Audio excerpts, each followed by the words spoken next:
I paid rent for my sister and her fiancé, but on Dad's birthday I found out that they were laughing at me behind my back, so I was cultured and stopped paying. A month later I was paying rent to my sister and her fiancé. Yes, you heard that right, rent. It's not like they gave me a place to live.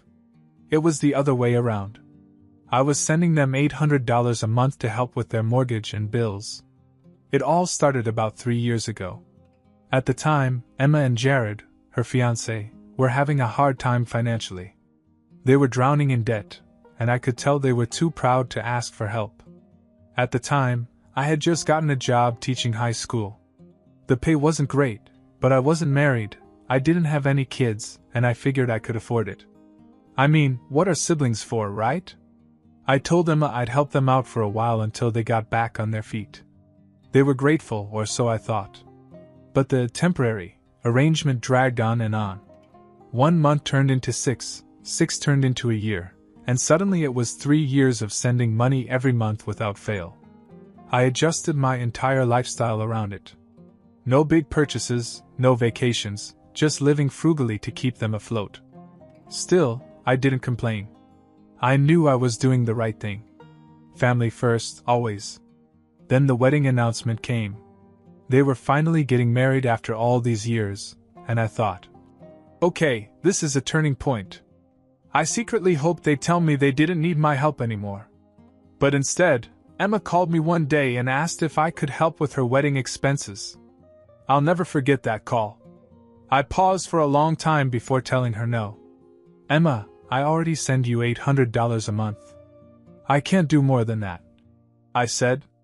She became silent. I don't know what she expected me to say, but I had to draw the line somewhere. Fast forward 2 months to my father's birthday. We had a big family reunion at Grandma's house. It was the usual mess, tons of food, kids running around, people arguing about whose barbecue sauce was better. Emma and Jared showed up looking like they didn't have a care in the world. We were all in good spirits, sharing drinks, talking about old family stories. Everything seemed normal. Toward the end of the evening, my grandmother came over and touched my arm. Brian, can we talk outside for a minute? She asked quietly. I didn't think much of it. Grandma is known for having little heart-to-hearts. Sometimes it's life advice, sometimes just an encouraging word. I figured maybe she was trying to nudge me about settling down. She always asked when I was going to meet a nice girl and start a family. We stepped out onto the porch where it was quieter. She looked around to make sure no one was within earshot. Then she said something that hit me like a punch in the gut. They made fun of you, she said in a low voice. Who? I asked, frowning. Emma and Jared. They laugh behind your back, she said. They think you're stuck in life. That you'll never have a family of your own, that you're wasting your time trying to help them. They joke about how much you sacrifice while you live alone and struggle to be a teacher. I felt a knot in my chest. I couldn't believe it. I had sacrificed so much for them, and this was how they saw me? Some kind of loser to be pitied and laughed at. I stood there in silence, absorbing her words. Grandma looked at me with sad, knowing eyes. Brian, you're a good man, she said softly. But you don't have to let them treat you like this. They're taking advantage of your goodness. I nodded, still stunned. What was I supposed to do with this information? Confront them in front of everyone? Ruin the evening? No, I wasn't going to give them the satisfaction of seeing me rattle. Instead, I went back inside, put on a smile, and acted as if nothing was wrong. I even clinked glasses with Jared as we toasted Dad's birthday. But inside, everything had changed. I knew I couldn't live like this anymore. They thought I was a joke? Fine. Let's see how funny things get when the money stops coming in. I wasn't going to lose my cool. I'd play it smart, keep things classy. But they were about to learn that I wasn't a pushover. The morning after Dad's birthday party, I woke up early, still thinking about what Grandma had said. Part of me wanted to call Emma right away and confront her, but I decided against it. I needed time to think. Instead, I went through my usual routine: coffee, lesson plans, grading papers. Business as usual. About a week later, I got a call from Emma. "Hey Brian. Just checking in," she said, all cheerful, like nothing was wrong. "Hey," I replied, keeping my tone neutral. She started rambling on about wedding plans. Flowers, guest lists, some problem with the caterer.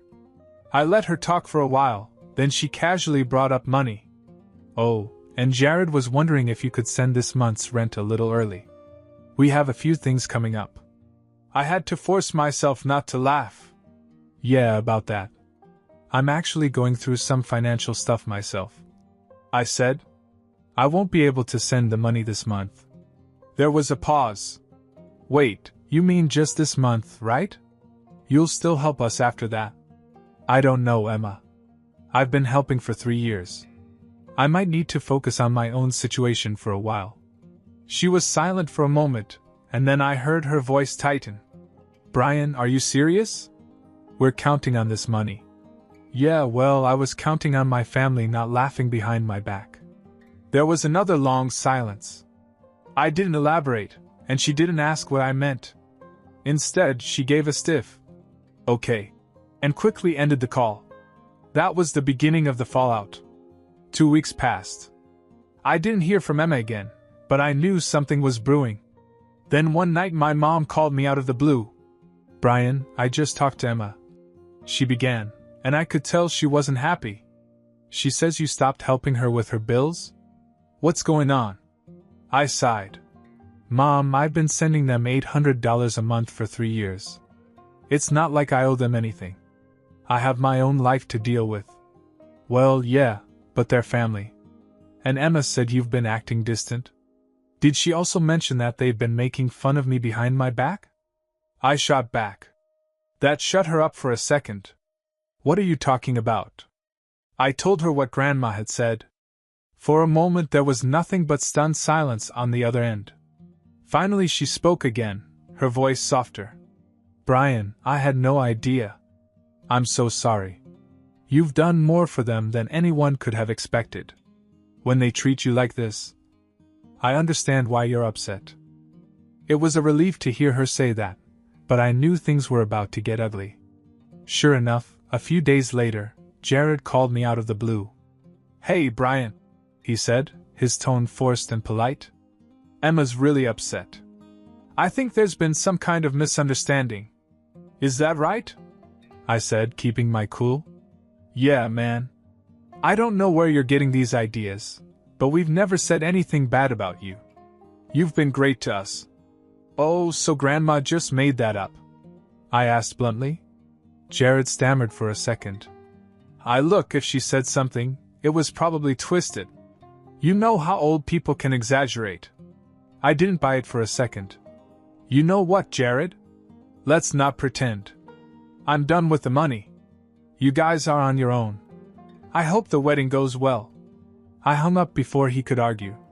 But the real kicker came a few days later when I got a call from Grandma herself. "Brian, honey, can you come over? I have something to show you," she said. Curious, I went over to her house. She led me into her study and handed me an old family photo album. "I was going through some things and found these," she said with a small smile. I flipped through the pages and stopped at a series of old photos of me, Emma, and Jared as kids. But then my eyes caught something unexpected. A letter tucked between the pages. It was dated over 20 years ago before I was even born. "Grandma, what is this?" I asked, pulling it out. "Read it," she said softly. The letter was from my late grandfather, and it mentioned a secret trust fund he'd set up for his grandchildren. "To be divided equally," it said, "unless one is found to be abusing the family bond. Emma and Jared don't know about this," Grandma said quietly. "But I think you should." I sat back, stunned. This wasn't just about money anymore. This was about setting boundaries, and maybe, just maybe, karma was about to catch up with them. After Grandma showed me the letter, I had a lot to think about. There was a trust fund that my late grandfather had set up for all of us, but she didn't go into detail about how much money was in it. She made it clear that no one else in the family knew, not Emma, not Jared, not even my parents. "Why are you telling me this now?" I asked her. Grandma gave me a knowing look. Because I want you to understand something. You're not the failure they make you out to be. You've worked hard, sacrificed for others, and shown more integrity than most people ever would. This fund, it was meant to reward people like you. I nodded slowly, taking in her words. I didn't want to rush into anything with this new information, but it felt good to know that I had some hidden leverage. Over the next week, the drama escalated. I began to hear through the family grapevine that Emma and Jared were panicking. I guess cutting off their monthly allowance had hit them harder than I thought. Jared's hours at work had been cut, and Emma was having trouble paying some of the wedding vendors. I thought they'd get by, but instead they started trying to guilt other family members into giving them money. It backfired spectacularly. My mom mentioned to one of her sisters that I'd been supporting Emma and Jared financially for years. Word spread quickly, and soon everyone in the family knew. My Aunt Laura, who doesn't hold back, apparently tore into Emma at a family gathering I wasn't even at. You let Brian pay your bills for 3 years and now you're playing the victim? Are you serious? She reportedly yelled. Emma called me afterwards, furious. What the hell, Brian? Did you tell everyone about the money? No, I said calmly. I only told Mom. You brought this on yourself. Do you have any idea how embarrassing that is? She hissed. Emma, I think you have bigger problems than embarrassment, I said. Maybe take a look in the mirror and ask yourself why you thought it was okay to treat me like a joke. She didn't have an answer. I thought that would be the end of it, but Jared decided to escalate things. He must have been desperate because he actually showed up unannounced at my school one afternoon. He waited for me in the parking lot. Brian, we need to talk, he said, trying to sound calm but clearly seething underneath. About what? I asked, crossing my arms. Look, man, Emma's been crying nonstop. People are turning against us. We just want to make things right, he said. Oh, you want to make things right now? After 3 years of taking my money and laughing behind my back? I shook my head. No thanks, Jared. I'm done being your safety net. His face flushed. You act like we wanted to hurt you. It wasn't like that, Dash. Then how was it, Jared? I interrupted. Explain to me how mocking someone who helped you isn't meant to hurt them. He didn't have a good answer. Instead, he mumbled something about how it was all a misunderstanding and stormed off. Later that night I got a call from my father. He rarely gets involved in drama, so I knew this was serious. Brian, he said, I had a long talk with Emma and Jared. They're struggling right now, but they regret the way they treated you. That's nice, I said flatly. But I'm not interested in fixing things right now. They need to work out their own problems. Dad sighed. Look, I'm not saying you're wrong. You've been more than generous. But maybe it's time to sit down and have a real talk with them. Clear the air. I thought for a moment. I'll think about it, I finally said. But deep down I wasn't in a forgiving mood. They had used me for years. They'd have to prove they deserved a second chance, and I wasn't going to make it easy for them. About a week after my dad's call, I got an invitation handwritten, which was weird. It was from Emma. She wanted me to meet her and Jared at a coffee shop near their house for what she called a family meeting. I debated whether to go, but curiosity got the better of me. I figured I'd hear them out, even though I wasn't expecting much. The cafe was almost empty when I arrived. Emma and Jared were already there, looking a little too rehearsed. Emma had that fake smile plastered on her face, and Jared was fidgeting with his phone. Hey, thanks for coming, Emma said as I sat down. Sure. What's this about? I asked, keeping it short. Emma took a deep breath. Look, we just want to apologize. We shouldn't have talked about you like that.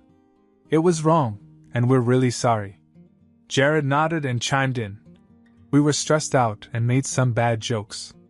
We didn't mean any of it. Seriously. I sat back and studied them. It all felt too smooth, too scripted.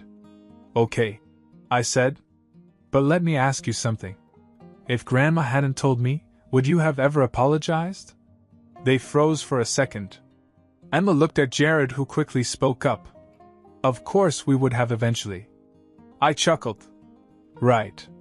Sure. They shifted uncomfortably, and that's when Emma dropped the real reason for the meeting. Brian, we need a favor, she said carefully. There it was. I almost laughed out loud. Let me guess. You need money? Not exactly, Emma said hesitantly. We need you to co-sign a loan for us. I stared at her as if she'd grown a second head. Are you serious? We've hit a rough patch. Jared jumped in. We just need some help refinancing the house. If you co-sign, we'll get a better rate, and we can do the rest. You wouldn't have to pay anything. I couldn't believe what I was hearing. You've got to be kidding me, I said. You think I'm going to put my name on a loan for you after everything that's happened? Are you even listening to yourselves right now? Emma's face flushed. We're not trying to take advantage of you. We're trying to make things right. I shook my head in disbelief. You don't fix things by asking for more handouts. You fix things by taking responsibility for your own lives. Jared slammed his hand down on the table. You're being unreasonable, Brian. We're family. I laughed bitterly. Exactly. And family doesn't treat each other like dirt. You're on your own. I got up, threw a few dollars on the table for my coffee, and walked out without another word. A few days later, the unexpected bombshell dropped. Grandma called me, sounding shaken. Brian, you need to come over right away. It's important, she said. When I arrived at her house, she handed me an envelope with my name on it. Inside was a letter from the bank about the trust fund. Apparently, Emma and Jared had somehow gotten wind of it and were trying to claim a larger share, arguing that I had withheld family assets. They went to a lawyer, Grandma said, her voice quivering with anger. They say you hid the trust fund from them, even though you didn't know about it until recently. I was stunned. You've got to be kidding me. They're desperate, Brian. You're grasping at straws, she said. But this is low, even for them. Then it hit me.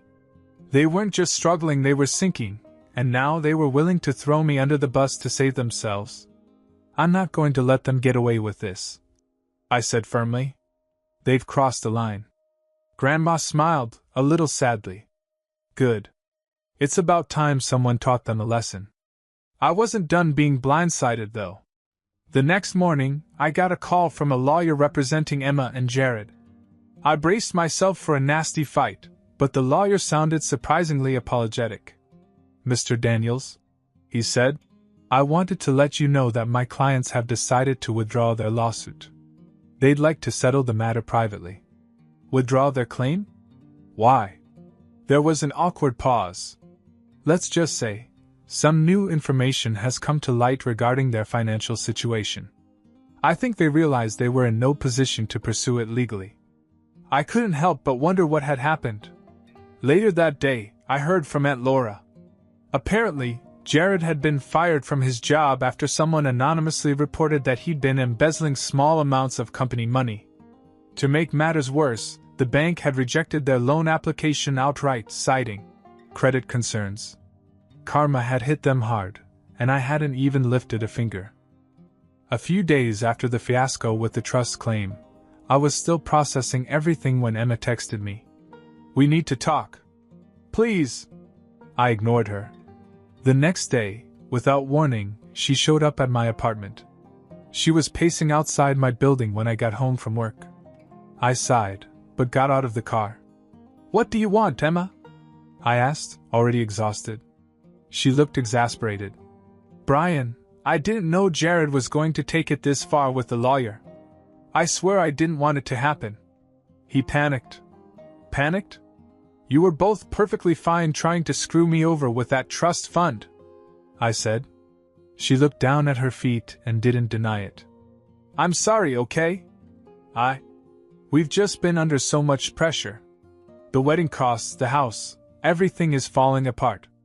You know whose fault that is, right? I shot back. Maybe you wouldn't be in this situation if you hadn't relied on me for so many years. She winced, but then surprisingly said, You're right. But I don't have anyone else to turn to. I stared at her in disbelief. You don't get it, do you?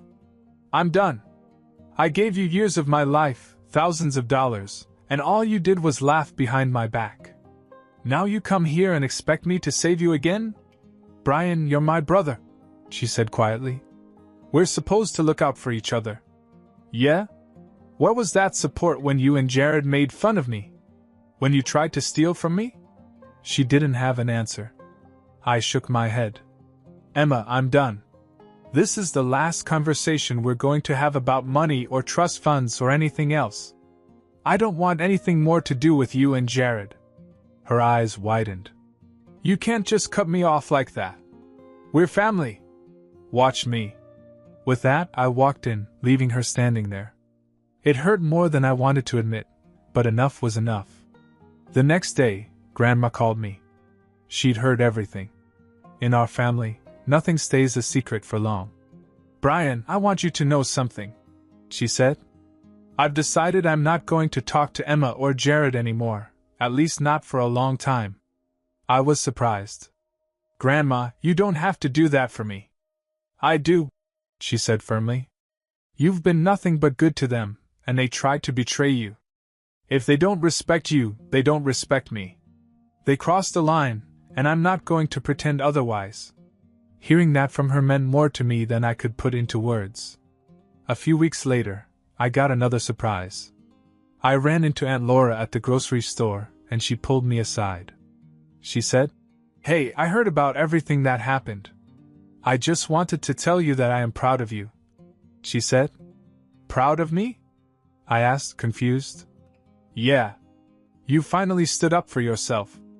Emma always had a way of manipulating people, but you didn't let her walk all over you. I shrugged. It wasn't easy, but I couldn't live like that anymore. Well, you did the right thing. And by the way, you might want to check in with Grandma.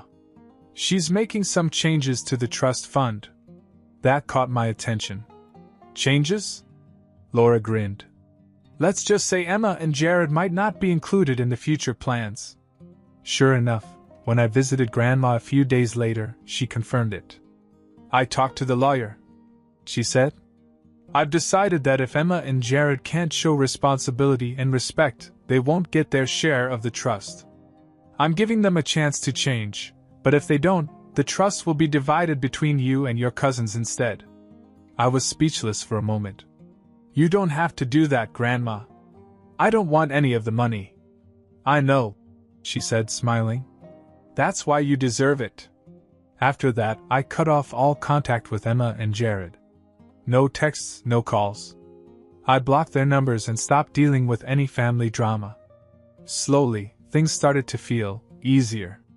I didn't realize how much of a burden I was carrying until it was finally gone. The real kicker? I heard through the grapevine that Jared had moved out of the house after losing his job. Their relationship was on the rocks and Emma had to move back in with her mom. I wasn't happy about it, but I couldn't deny the irony.